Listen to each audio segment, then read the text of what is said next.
Let's go ahead and see if we can get this live stream started.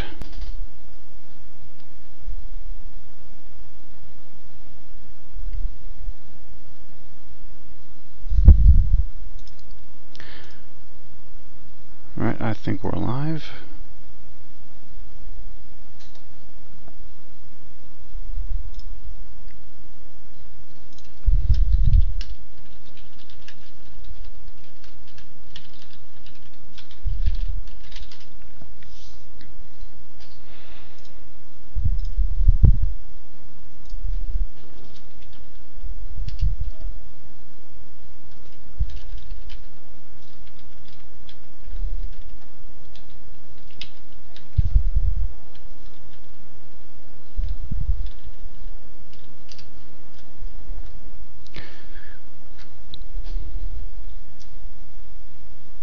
Alright, my Twitch crashed on my iPad, so I can't really see the current status. But anyway, let's go ahead and get this started. Anyway, welcome to Into the Mist, episode 10. Hi there, I am the Lethe, your host, and today we're going to be talking about the September feature patch for Guild Wars 2. This will be a part 1. We'll be doing several different videos for the feature patch coming in September 9th. And I want to cover with you a little bit of information that it was released today. It's August 13th, so some of the information is going to be completely fresh, and it's going to be covering both the feature patch and their announcement over the September tournaments. So let's go ahead and pop up on the webpage for Guild Wars 2. They announced the Guild Wars 2 World Tournament Series, and we'll get more information on that in just a second. We're also going to cover the feature pack. That's the big thing that we're talking about today. So, big announcements. There's a feature pack. There's going to be a mid-season break for the Living Story, thank goodness. And we're going to be able to get some more enjoyment out of the game beyond just story mode. As much as I love the lore, I do like some extra features, because it's been a little while since we've had something quite like this. So, first up, it's coming up September 9th. That means it's 4 weeks from now. So we're going to have no more Living Story occurring between now and then. However, the question is, when and what are we getting between then? Is it just going to be a month of nothing, or is it going to be a small 2 weeks from now we're going to have to deal with some other small things such as Super Adventure Box? I know a lot of people are looking forward to that, and maybe we'll get that, maybe we won't. Perhaps the Queen's Gauntlet again, I really doubt it. Dragon Bash, I really doubt that, but that's something we're going to be looking forward to. So to get into the meat and potatoes of the September feature pack, it's coming up with 3 weeks of posts. So between now and then we're going to get 3 weeks of information. And so you got today's post about the World Tournament Series, which is on this page, and you've also got an announcement for what's coming up tomorrow. Now, for the announcements, we've got ourselves week 1, the first day, Do You Feel Glorious? The balancing act, tricks and explosive finales, command the rainbow, prepare to fight, and for the weeks after, it's a fresh start, focusing on improving the Guild Wars 2 experience for new and veteran players alike. And week 3 is collecting and trading. Now, some of this I can venture some very good guesses for, and some of it I am going to be really just completely clueless on, because I don't really know what they have in mind for a fresh start. Sorry, I just can't speculate very well for that area. So, alright, starting out with week 1. Do You Feel Glorious? I believe this specifically refers to the Tournament of Glory that they're talking about. So, announcing the Guild Wars 2 World Tournament Series. I'll go away. Alright, so Guild Wars 2, along with Zhongjong, the publisher in China, is proud to announce that they're going to have a World Series. Basically, they're going to fight. The teams that are going to travel from North America, Europe, and China to compete in China for $50,000. Now, I read somewhere else that they've pulled together $150,000. So that means it's not just one winner takes all. It's going to be $50,000 for the winners, and then the rest of $100,000 will be divvied up for like second place, third place, fourth place, and so on. So $150,000 to the all overall winners, and $50,000 to the final winner. Okay, moving along. We'll be inviting top teams from the upcoming Tournament of Glory to participate in the World Tournament Series Invitational Qualifier. So first up, there's going to be a Tournament of Glory. This is not a Tournament of Legends where you're not getting a legendary weapon out of it, but you will get some nice things out of it. For the Tournament of Glory, you're going to earn a chance to fly to China and compete for the $50,000. Okay, Tournament of Glory is a sister tournament to the Tournament of Legends.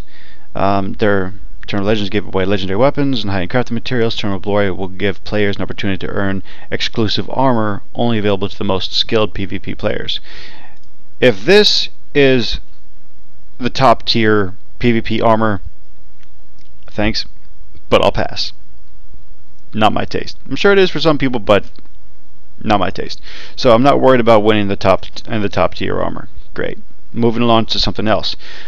Basically, the Tournament of Glory is going to be one of several tournaments that's going to be offered before the actual World Series Invitational qualifier. So there's going to be several different qualifier rounds, you will, by these Tournament of Glory. So you're going to have several different teams going to have their chances to win their North American slot, to win their European slot, and teams for them to win their Chinese slots. And the Tournament of Glory is going to open up for signups on August 20th. That's right here on the front page. Yes, the mini llamas will be making a return for the event, so you're going to win stuff even if you don't take first place. That's okay.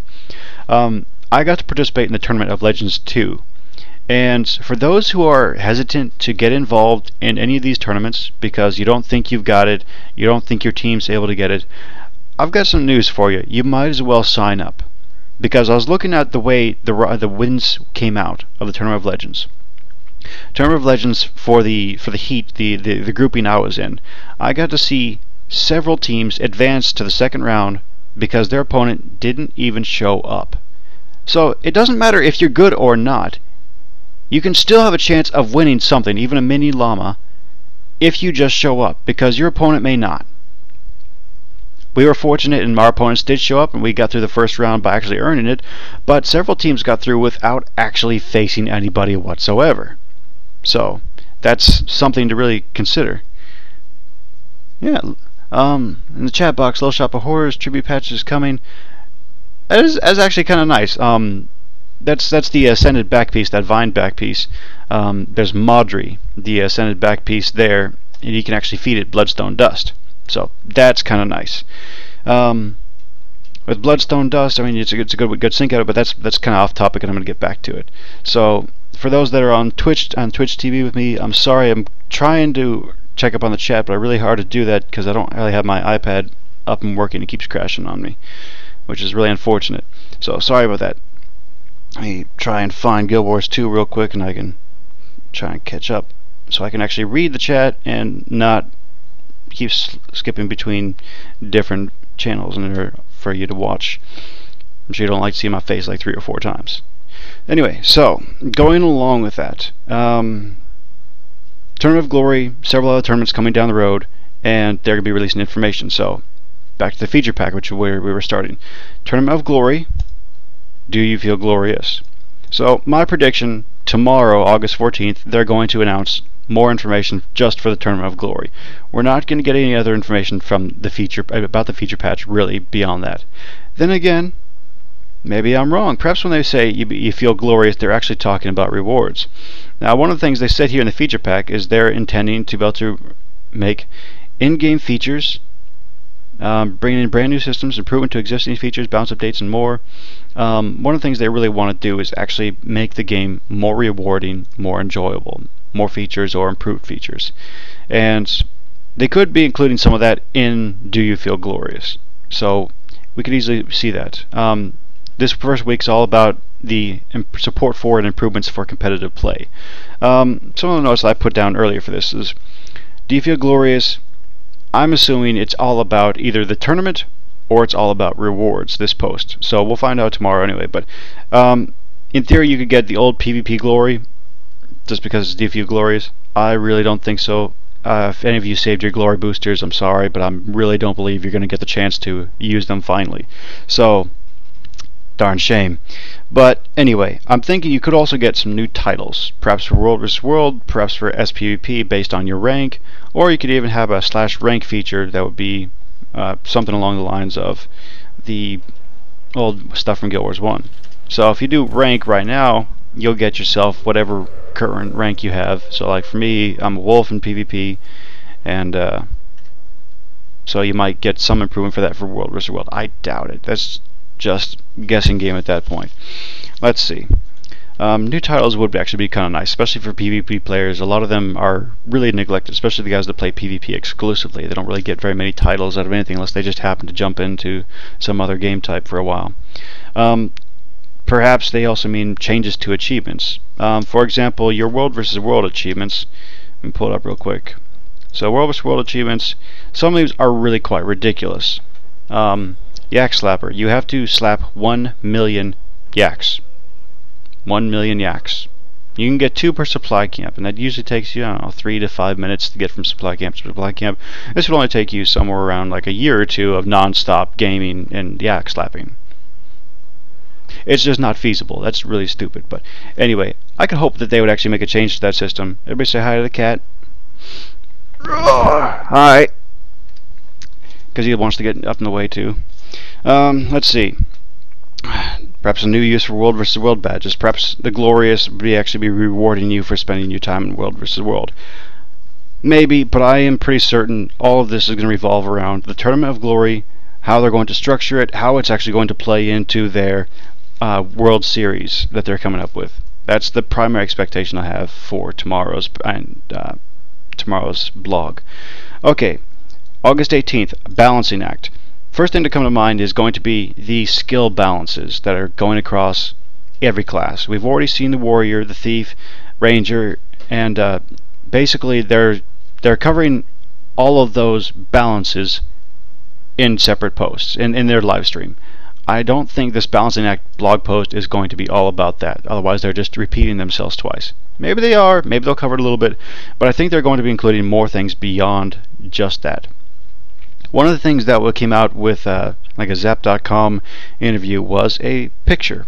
There is a photo for... let me go ahead and pull up Reddit real quick, because they have confirmed Golem Mastery is coming. This is what I suspect we're probably going to see on that blog post. Let me go ahead and find it real quick. So, Zam.com, not Zap. So, right here at the very bottom, there is a screenshot for Golem Mastery. Siege Golem Mastery. You can get at least 5 ranks into it, max rank. If your Golem dies, you'll be safely ejected, so you won't go down and die from it. That part's cool. I'm all for that. I'm kind of curious what the other ranks are going to be. I'm looking forward to getting my hands on that. But anyway, so Golem Mastery is coming.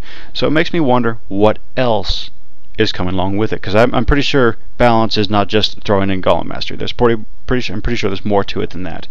Perhaps there'll be some improvements to the other rank lines. Perhaps there'll be some other improvements to how World vs. World is going to function. Perhaps even removal of waypoints from keeps, or perhaps removal of waypoints from non-natural keeps. So if you own Garrison, if Garrison's your home, you can't waypoint Bay or Hills. Or vice versa. If you own Hills naturally, then you can't waypoint Bay or Garrison. You could probably get like extra doors or something, or perhaps that feature would just be completely locked. I'm not certain, but I imagine they put a lot of testing into it. So there is a possibility for things like that. Let me see. Let me dig into my notes here again. I'm assuming there's going to be primarily about rebalancing the classes. There's going to be a lot of talk about the theory and the intention behind it, changing up the meta, because you've got a pretty solid stagnant meta right now where certain classes are kind of actually getting forced out of competitive play. Necromancer, while is strong, in general it's not going to be as useful because the Engineer can do everything that the Necro can and a little bit more currently. So Necros kind of aren't feeling the love right now. So out of this new balance patch that's coming, I figure they will, and ArenaNet is probably going to be telling us a little bit more about why and what their intentions are out of it. But then again, they're going to cover that some in their live stream. So other balances that you could be seeing: World vs. World rebalances, rank rebalances, rank lines. Perhaps maybe even combining worlds or finding some other scheme to be able to rebalance populations. Now, a big problem that we've got with the lower tiers is you've got only a few hours of real competitive play outside of reset night. So you got reset night, which is great, and then every other day of the week there's only a few hours which you can actually go on and get some real fights. And that's a damn shame. Now I'm pretty sure that they're going to be changing that, because ArenaNet had a CDI on this months ago. So they've been planning whatever it is they're planning for months already. So they know the population imbalance is something that really needs to be addressed, but they haven't said anything about it. Perhaps they may be starting to address that now, or perhaps they're going to have to wait a little bit longer. I'm not certain, but I'm hopeful that something along those lines will appear. I'm more in favor of a factions system, kind of like your Luxons and Kurziks from Guild Wars factions. You get to pick your Frost Reach, or whatever it is the 3 different worlds, Overgrowth and Edge of the Mist are. Perhaps you would get yourself in your tiered alliance, and this way you'd have perhaps three main groups, or even 9 main groups that will rebalance the population and leading into a new tournament. Perhaps. I kind of doubt that, but I could dream anyway. Let's see. Next up, balancing the new PvP game type. ArenaNet announced, kind of announced, kind of just let it out there in the public that yes, they are working on a new PvP game type. They're not, and I don't mean just the deathmatch map that they once created. They made a small deathmatch map where you can just fight and kill people, and that's all you're going to do. I'm fairly certain that they're actually working on perhaps something along the lines of either capture the flag, or perhaps attack and defend, or perhaps even something completely different. I'm more of a fan of murder ball. You hold on to the ball, and all 4 teams trying to kill each other to hold on to it the longest. It's kind of like king of the ball. Whoever holds on to it longest gets the most points, and so on. But anyway, I don't think that they would really make that, because it's very difficult to get more than 2 teams. And again, maybe they could just make it a 2-team thing. I don't know. Anyway, so no PvP game type is coming. Perhaps they're going to be talking about how that's balanced out. I don't know. I kind of doubt that, though. Let's see. August 19th. Tricks and explosive finales. To me, this instantly makes me scream that we're going to be going back into our traps and tricks trader. So let's hop into the Borderlands, and I'll cover here a little bit about what we see with this one. So let's see, I got a guilty talking to me.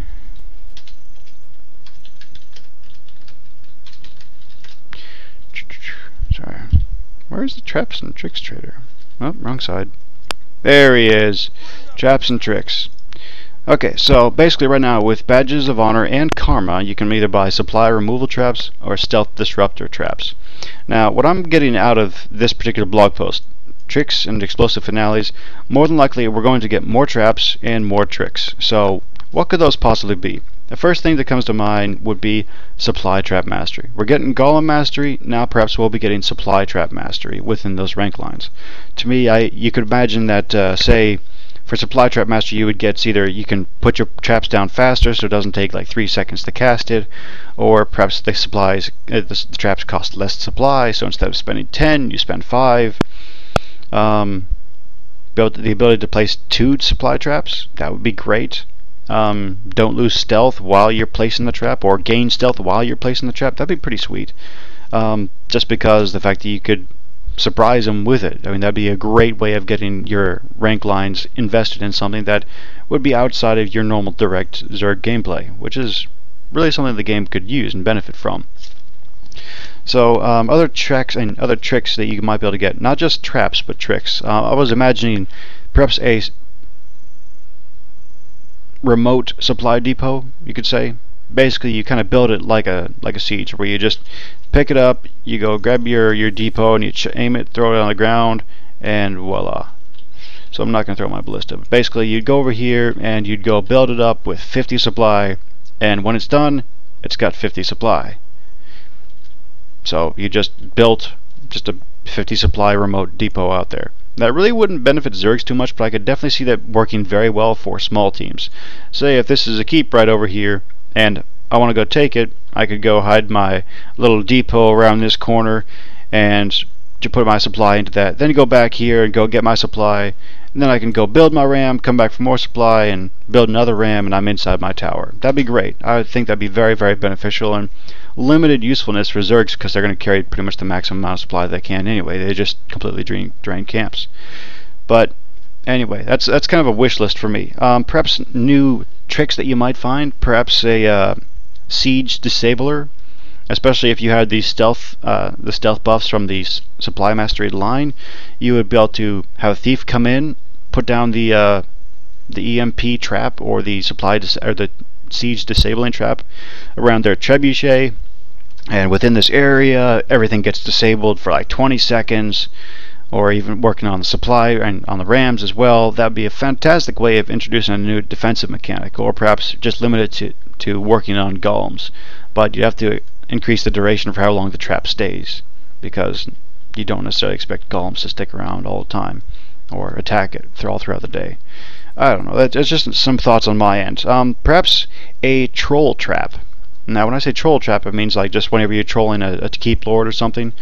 Say if you know you're going to lose the tower and you've got this troll trap, you just pull out your troll trap.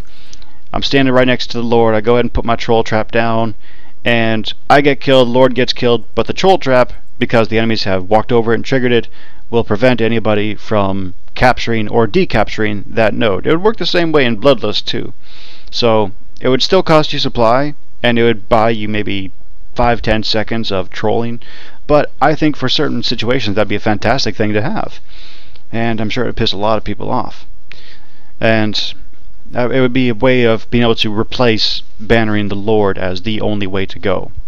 Granted, that would get very frustrating, especially if they have a lot of supply in their garrison or something, but it's an idea, it's something to play around with. A veil trap, basically a trap for allies. You walk over it and you get a veil, basically. Dismantling siege, that would be a fantastic trick. Say if this is my trebuchet, it's fully built, I use my dismantle siege thing, I just pull this out, I use it on this, and I dismantle the siege, and whatever, and I have to carry around the box with me, and wherever I want to replace the siege and build it again, I can build it for half the amount of supply. That'd be a nice trick. Be a great way, especially if you placed your trebuchet at the wrong spot and it's clipping off the top of my tower and I needed it back like 1 more inch. I think that'd be very useful. But yeah, that was what I gathered from Traps and Tricks Explosive Finales. Explosive Finales, I'm assuming some special finishers that you earn based on your world versus world rank. That would be fantastic. I'm not entirely certain we're actually going to get that though. But Explosive Finales leaves a lot of room for interpretation. Does let me hear your guys' thoughts. I'm gonna go check the chat channel real quick. New PvP mode confirmed. Talking to ANet Dev, and for now it didn't tell us what it will be. Interesting. Thank you, Hanson. I do appreciate that. I'll have to dig into that another time. Kinda wanna get back to the stream though real quick. Alright, next up, Command the Rainbow. I've already got full information on this one. Basically, Guardians are getting new spirit weapons. There's going to be the Bifrost, and there's also going to be the Dreamer. Basically, they're now spirit weapons which you command because they're the rainbow. You can command the rainbow, and yeah, okay, so that's not really what it is. Basically, Command the Rainbow is going to refer to basically this Zam post right here, where you get to pick what color commander tag you have. So right now we've got yellow, pinkish purple, or pinkle, or whatever you want to call it, red and blue. So you've got 4 different colors. I'm pretty sure you're not really going to need more than 4 commanders on a map. If you do, boy, are you in trouble, or you're very creative, either way. But basically, Command the Rainbow is going to be expanding on what color system. From what I'm gathering from the UI itself, you get to just pick the color that you want right next to your commander spot. So I'm looking at here, it's just going to put this feature right here in the top left corner. So cool stuff. I'm happy about that. I'm kind of surprised that they're dedicating a whole blog post to that. I'm hoping that there's more improvements beyond that. I'm hoping what they're really going to go with for Command of the Rainbow is also going to be in providing private commander tags, perhaps guild commander tags. This way it's only visible to the guild. I know a lot of guys who play guild versus guild, or guys who like to command their guild and only their guild, so they'll run tagless. So that would be a fantastic addition for their type of gameplay.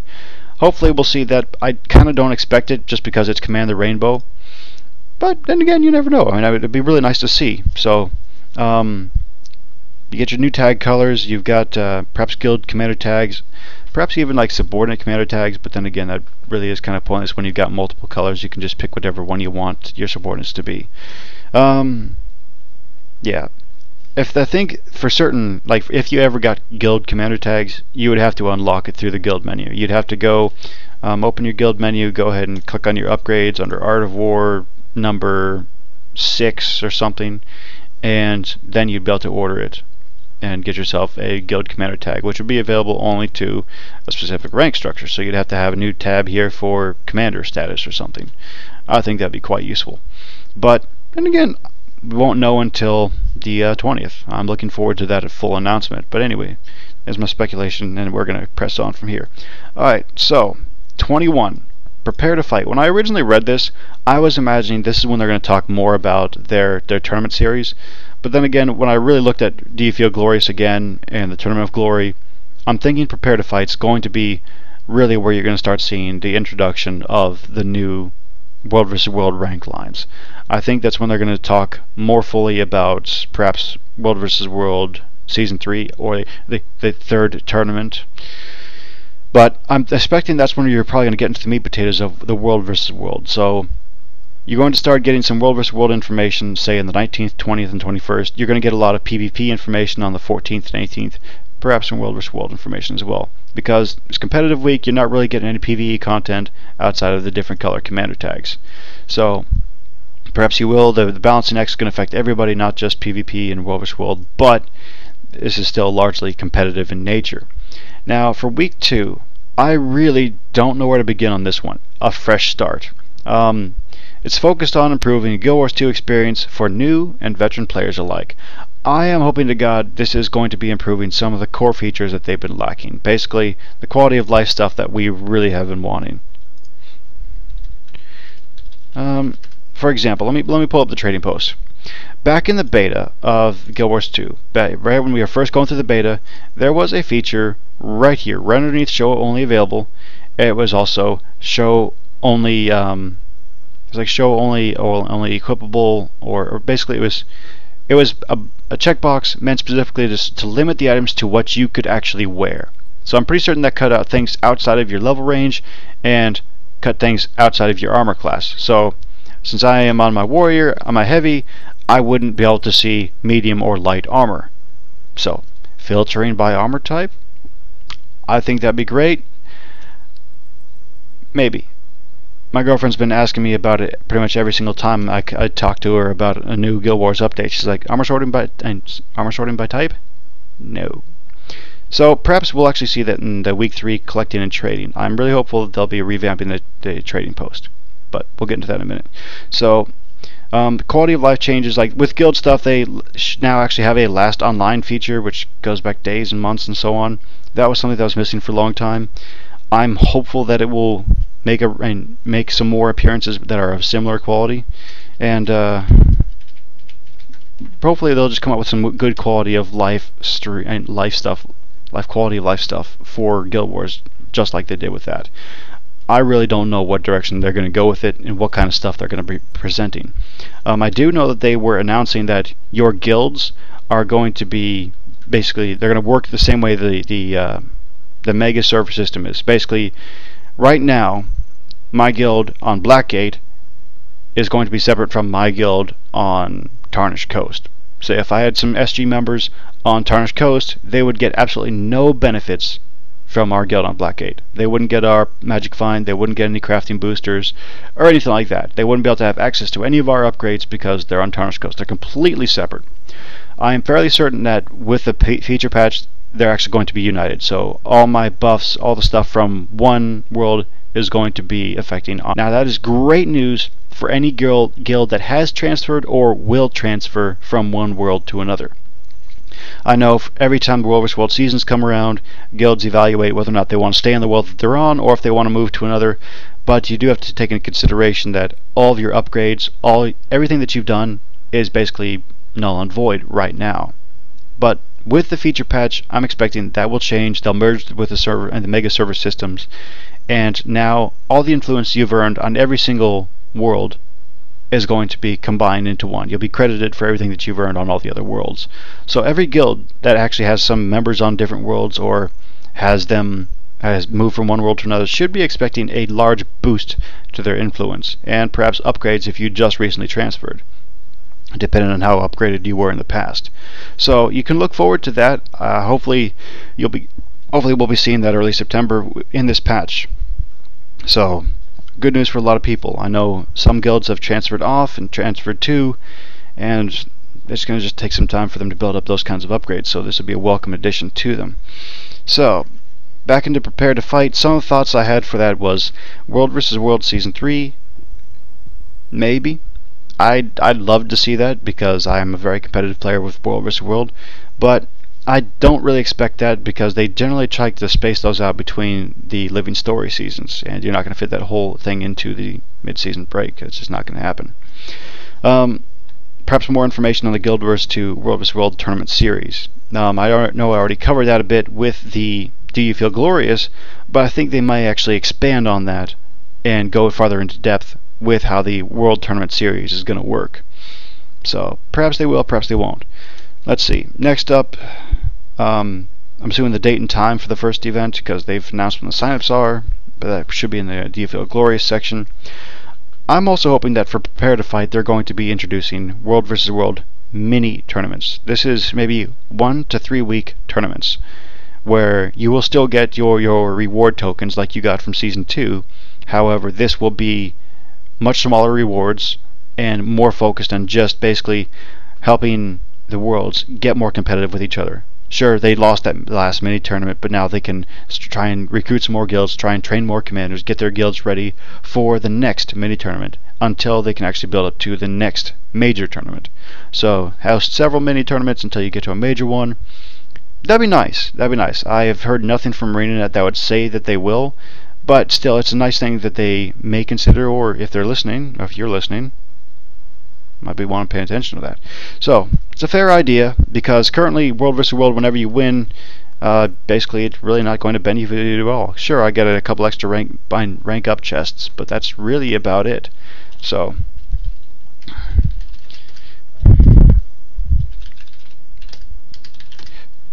don't know. There's really not a whole lot of point in actually winning World vs. World except for with the major tournaments. So with the mini tournaments, I think it would actually be more beneficial. Further on, Prepare to Fight. I already mentioned factions not based on your worlds. That would be certainly nice. This would be the perfect time to announce switching towards a factions-based World vs. World or something similar. Perfect time to post that blog post. That would be really rejuvenating to the World vs. World community. You would find some people that were considering transfers suddenly not, or suddenly deciding that they're going to transfer anyway and hurry up and get things done so they can be organized with whatever world they're going to associate with. And I think that'd be really beneficial in the long run. Going up to week 3 real quick. September feature packs. They're rethinking the way you collect and trade items. Now to me this is just screaming trading post overhaul because it's slow, it's buggy. I press O after my game will stop and then it'll load stuff, and then I can click on it and it'll stop and load stuff, and the prices are often not accurate. So Mithril ore 38. Nope, it's actually 40. Custom offers 38. Oh, that's actually gotten better. So it used to be like really ridiculous, like Elderwood logs 21. It's actually 17. I've seen some items that were like 50 silver difference from what they were actually supposed to be. So yeah, it's been ridiculous in the past. It often tends to get slow. You tend to have errors. It takes forever. If I try and sell an item directly, I can click on sell at trading post. Wow, this is actually responsive. This is like a first time. Normally it gives me like this menu for like the next 15 seconds, and then I get tired of waiting. I just click on it and then it goes away and comes back and then goes away until I finally get it to work. So I'm hoping the trading post will finally get itself sorted out. I'm hoping for a huge overhaul that'll work. But the big thing I honestly expect, the big bombshell that they're going to drop on collecting and trading, is really going to come into form in a promise they made years ago. ArenaNet promised an app, an iPhone app and a Droid app that basically would allow you to buy and sell things on the trading post anytime, anywhere, on your mobile phone. That's something they promised, and then they just kind of got shifted off to the corner, and they never talked about it again. Whenever people talked about it, they just kind of just clammed up and said nothing and let it go away. So I'm thinking they may actually reconsider with that app, and they may actually come to talk about it here with week 3, rethinking the way you collect and trade items. I'm assuming you'll also be able to talk to your guild using this feature, using this app, if it actually comes about. So I mean, that'll be something really nice. I know a lot of people have been interested in getting their hands on an app because it was originally promised. Some people were excited, some people were like, meh. I think it'd be nice to see. I may or may not use it. If I have a lot of time where I'm bored and I can't get on the computer, maybe I'll just do some trading post wars, try and make some money. I don't know, maybe we'll see. I'm not the most adept at flipping items directly without crafting, but hey, I know some people would get all for that. rethinking the ways you collect items. I'm really curious because where they're going to go on this one, because currently you've got yourself the wardrobe, which is nice. You've also got the different collections tab, the wardrobe tab, your expanded collections. You can get those collections upgrades. I'm not certain where they're going to go with that, so I'm really kind of at a loss beyond a revised trading post, which would be huge in its own, and an app, which would be also pretty darn big on its own anyway. So perhaps that's what we're going to be seeing in the near future when it comes to the three weeks of blog posts.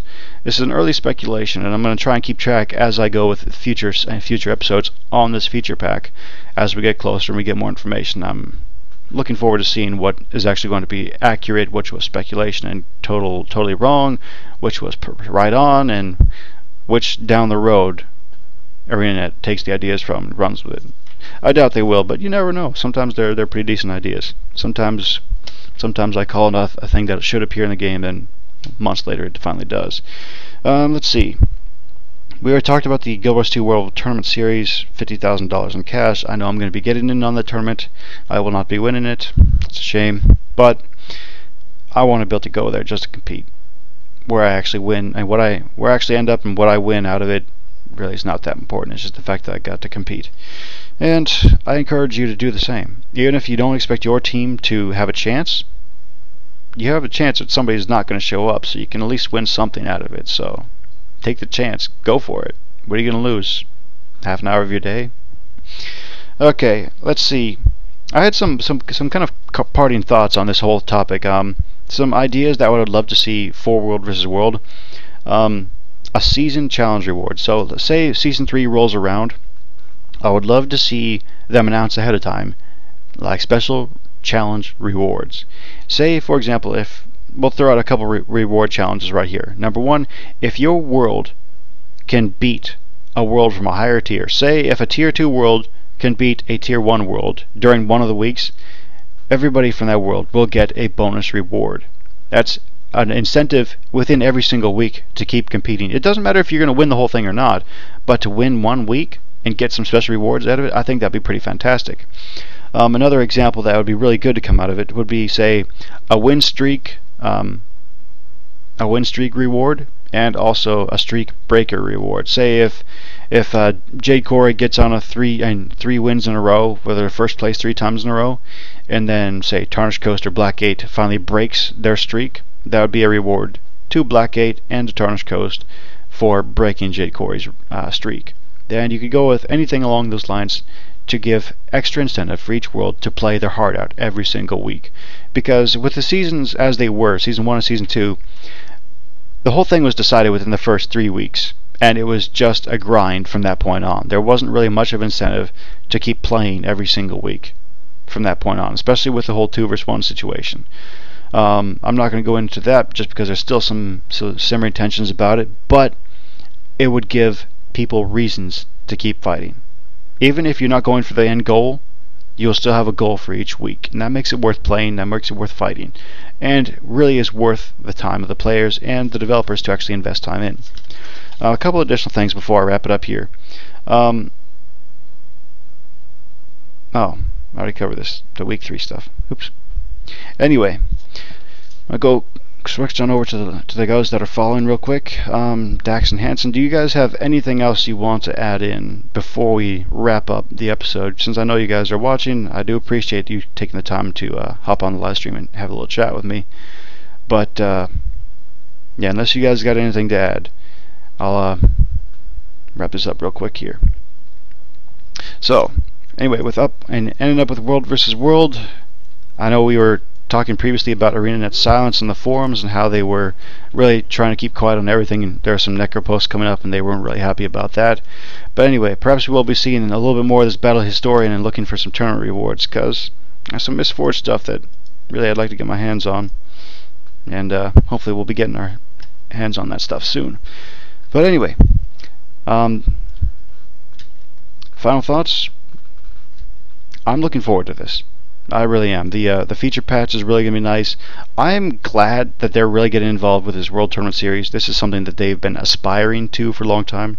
ArenaNet wanted the Guild Wars 2 PvP to be your world-class professional cyber athlete stuff, and they struggled with it for a very long time. And with this, I think that they're finally putting their foot in the right direction by really jumping into what they were originally setting out to do. I think they could do the very same within the World vs. World community, perhaps even in the Guild vs. Guild community, by creating an additional type of map similar to the Edge of the Mists, but more or less designed around, I guess you could say, like the Hall of Heroes, where it would directly influence things, where you could have your guilds competing in various ways that would influence the way the entire Mist War went. Now that'd be something really nice. But anyway, ArenaNet's been aspiring to this for a long time, and I'm glad to see them finally get up to that level. I know going to the various major LANs and competitive events like the CPL when it was still active, I've been to some MLG events. Going to those things live is amazing. It's really exciting and very well worth your time. If you've ever considered going to a LAN, go to it, especially like if you've never been to one before. Even the small ones are always a good time. So looking forward to seeing how it turns out with the final parts of the All-Stars tournament that's going up in Cologne, Germany here starting tomorrow, and with the World Tournament Series. But anyway, that about wraps up this podcast. If you guys have any thoughts, questions, comments, concerns, go ahead and post them in the chat log. Get a hold of me in game, the Lethe Guardian. That's Lethe, or the Lethe Warrior. And catch me in game. Send me a message on Twitch. Catch me on YouTube. Either way. Thank you for your time, and I'll see you in the mists.